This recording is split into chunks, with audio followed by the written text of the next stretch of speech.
What's up YouTube Revolution, ZombfectedGaming 349 at your fingertips.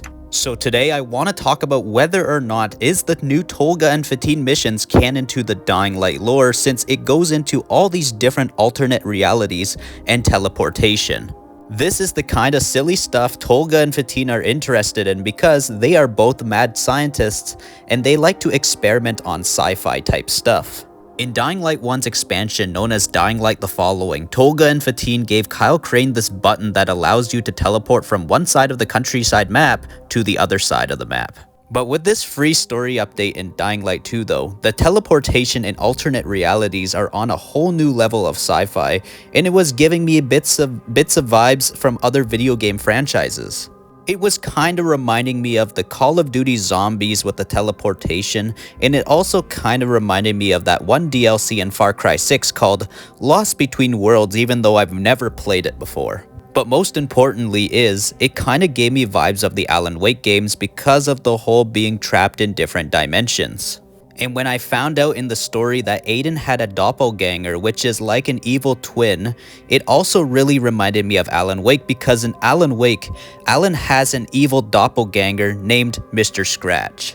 This also made me think of, imagine if Techland was to do a collaboration with Alan Wake and turn all of the infected into the Taken, which are shadowy type creatures that only can be revealed by light.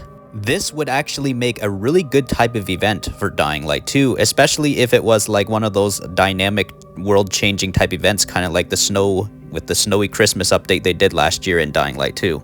But back on topic, when we see Aiden's doppelganger, he shoots Fatin, and Fatin is seemingly killed, and that's the last moment we see Tolga and Fatin. Eventually, when we go after Aiden's doppelganger, we are greeted with a following-like decision, which is sacrifice the Dying Light post-apocalyptic universe, or protect this universe and kill Aiden's doppelganger.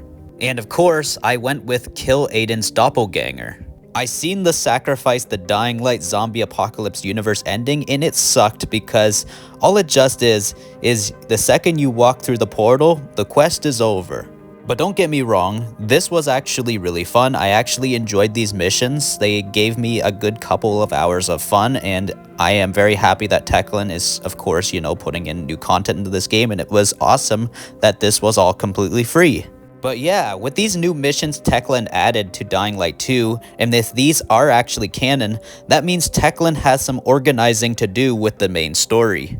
We also have the new missions we did for Jay, which was finding the guns in Villador, and these are events of Aiden being in Villador. During the ending of Dying Light 2, Aiden leaves Villador because chronologically, every single side mission Aiden does is all before the events of fighting Waltz, and after that, Aiden leaves Villador. So I hope Techland makes an extra new piece of ending for Dying Light 2. If you do the Lost Armory quest before the ending, it makes sense for the renegades get access to these guns, and finding the guns actually has more of an effect on the city, since everything is all about deciding the fate of the city.